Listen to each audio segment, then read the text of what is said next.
Chameleons are very susceptible to burns from strong heat lamps, which would explain the missing spines and casque. While just barely touching this limb, a good amount of pus came out. Watch as this chameleon is rescued from almost certain death. Buckle up, because this is a rough one. This is Johan, a male veiled chameleon that was found in Waynesville, North Carolina, about 4 hours from us. Luckily, the Good Samaritan that found him called us, and one of our very kind Facebook followers helped with transportation. Unfortunately, his condition is extremely concerning. He's missing the upper portion of his casque and all the ridges that should run along his spine. He's got this really gnarly tail wound, one of his back limbs seems to have an old fracture, and there's swelling in most of his joints.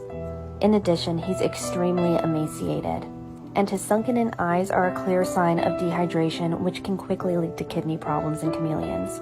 While looking in his mouth, Nicole found what she thought was debris. In addition to some grass, she took out that brown speck you can see on the paper towels, which, believe it or not, was a spider. I don't think we've ever found a spider during an intake exam before.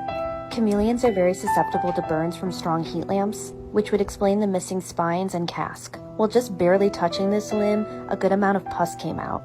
And from looking at his other limbs, we could tell that this is most definitely gout. Gout is a very painful condition that can be a sign of poor kidney function.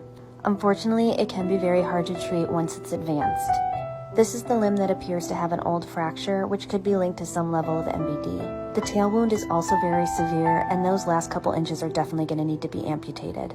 Burns can also be very dehydrating, so we started off with fluids to help with the dehydration. Next, we did a small dose of oral calcium, and then some very diluted carnivore care. This is mostly water. He is so thin that we don't want to risk giving him something called refeeding syndrome. We applied SSD to any area that looked like it may have been burned.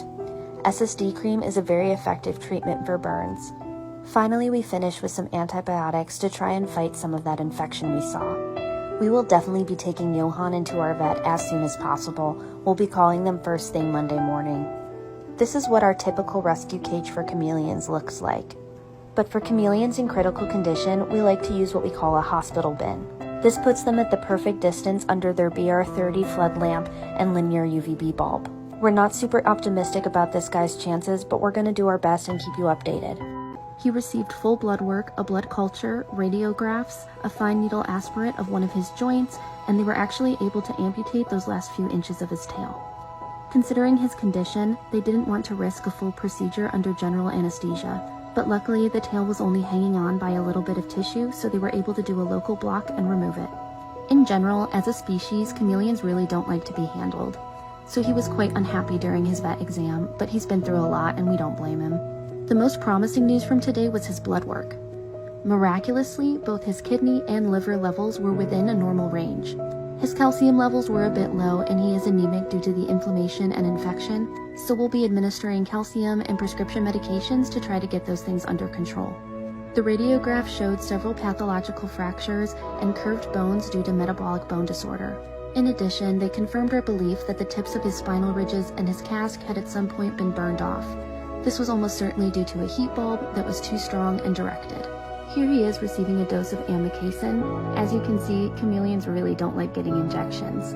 I mean, who does, honestly? We were really scared that we would be discussing euthanasia at the vet today. But guess who's eating on his own? He's still having a little trouble with balance, but he's doing really well. He's recovering faster than we ever expected, honestly. The fact that he's readily taking live insects is a great sign. You can see here that he got so excited he actually fell into the bowl a little bit. Believe it or not, this handsome guy is Johannes the chameleon. It's been 2 months since his intake and he's looking so much better. We were pretty concerned for his prognosis, particularly because gout can be very difficult to treat successfully in chameleons. However, after a course of allopurinol, the swelling in his limbs has gone down dramatically.